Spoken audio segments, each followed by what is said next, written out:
Rick, right now joining us is the ranking member of the Homeland Security Committee, New York Congressman Peter King. Congressman, I know you're hearing these unfolding details. So if you would, if we're fighting in Afghanistan, help Americans connect the dots to Yemen. So how does this latest plot by Yemen-based Al Qaeda affect U.S. military strategy? Well, obviously, Yemen now has become much more of a focal point of Islamist activity, jihadist activity. Al Qaeda in the Arabian Peninsula has really emerged over the last year and a half as a central point in the war against the West. Anwar al-Awlaki is, in many ways, the inspiration to jihadists in our country. He was behind the Fort Hood massacre led by Major Hassan last year. He was also behind the Christmas bombing.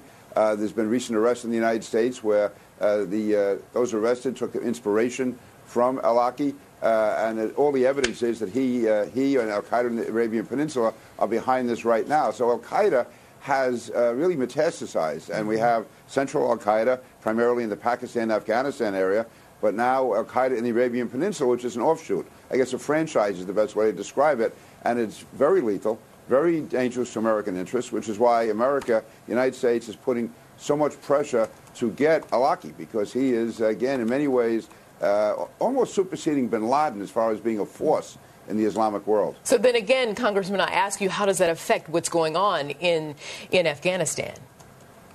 Actually, it's, they're related, but they're unrelated. We have to do what we have to do in Afghanistan. We have to, I believe, continue the war against the Taliban and Al Qaeda in Afghanistan, but also we have to take what action we can in cooperation with the Yemeni government. I know that John Brennan, the president's Homeland Security advisor, was in consultation with the Yemeni president yesterday.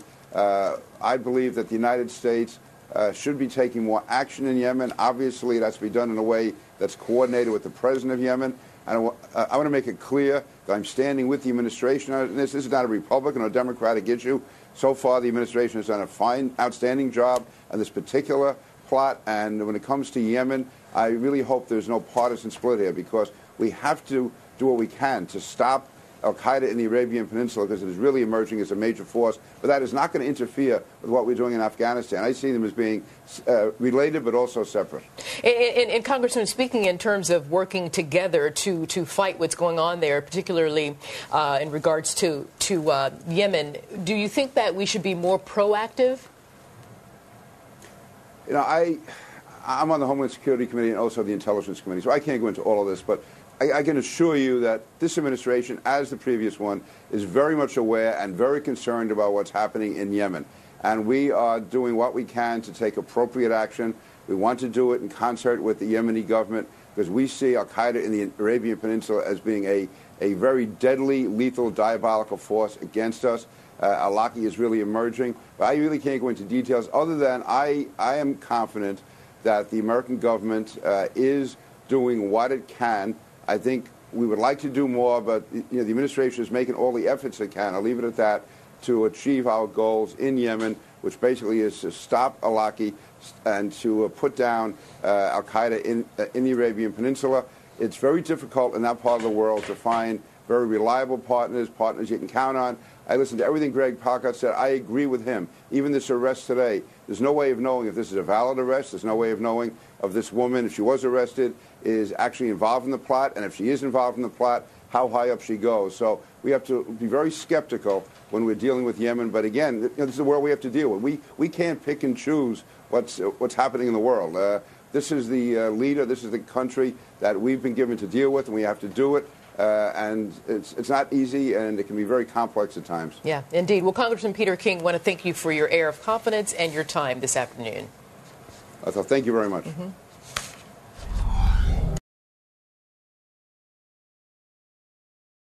Congressman King, would you urge your constituents to not accept UPS packages or FedEx packages, at least for the time being? We heard from John Brennan yesterday, the president's Homeland Security advisor, that there are probably or possibly packages out there on their way to the United States with bombs inside. What would your advice be? Again, I would agree with Commissioner Kelly. If a person is comfortable in taking it, I would take it. I mean, I would not urge people not to take it, put it that way. Again, as far as we know, every bomb has been stopped. Every explosive device has been stopped. However, being cautious, we have to check every package that's come from Yemen. I know we're backtracking, going back over 2 weeks to see any package that couldn't come from Yemen that could be suspicious. So this investigation is ongoing, but there's no real reason to believe there's bombs out there. But on the other hand, we have to assume that there is. That's sort of the schizophrenic world we live in, Greg.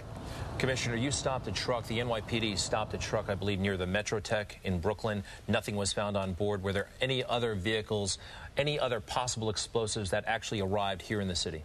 There was a lot of 15 packages that were shipped out of Yemen, and all 15 of those packages were traced. That was one of the packages, and we responded quickly. Our bomb squad went, x-rayed the package, made a determination that there were actually check stubs in that package. You've been following, obviously, the issue of border security and overall security for a long time now.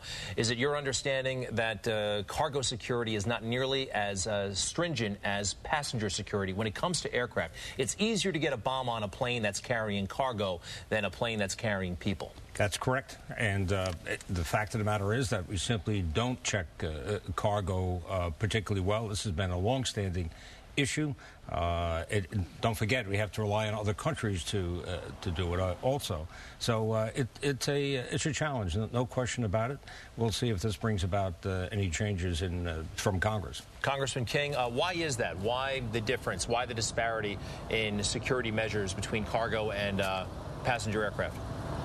Well, first of all, Greg, I agree with Commissioner Kelly that this is a gap in our defense. I don't want to go into the details about how much of a gap it is. I did discuss it with Secretary Napolitano on Saturday, saying that very soon we have to find a way to increase security on cargo planes. One of the problems is you're talking about billions of tons of cargo being shipped.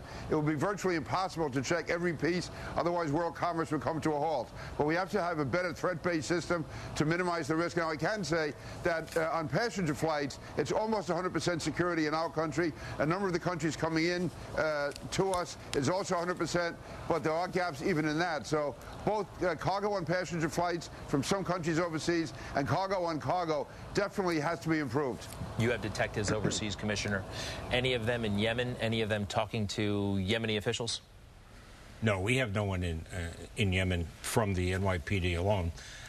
We have our detectives in Abu Dhabi, which is one of the United Arab Emirates. We have them in the UK as well, but not in Yemen. And this seems much more sophisticated, or does it, than what happened last December, the so-called underwear bomber.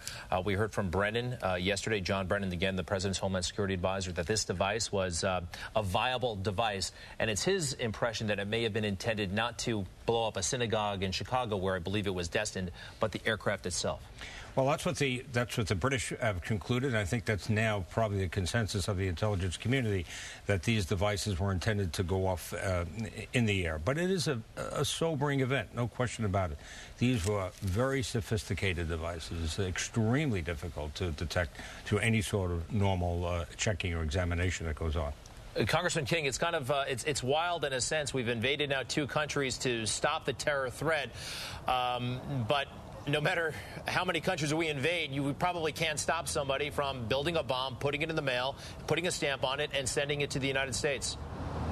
Well, that's true, Greg, but also in this case, Yemen itself has become, I believe, the center of Al Qaeda activity, even more than bin Laden in the Fatah area. Al Qaeda in the Arabian Peninsula under al-Awlaki has become a growing menace. The most recent attacks against the U.S., Major Hassan at Fort Hood, the Detroit bomber last year, now this latest UPS and FedEx attack. This is all coordinated out of Yemen, and this is becoming now, I believe, a major point in the war against terrorism. Al-Qaeda metastasizes, it morphs, and we have to constantly be on our guard. This is going to be a long twilight struggle. Congressman King, thank you very much for joining us. Commissioner Kelly, Greg, thank Greg, you. good to have you back. All right. Oh, yeah, that's right. They're watching on Long Island now. They couldn't for a long time. Cablevision, parts of the Bronx, New Jersey, Connecticut. Welcome back, everybody. Check out our website. You missed some highlights last week. We'll be right back. Thank you again.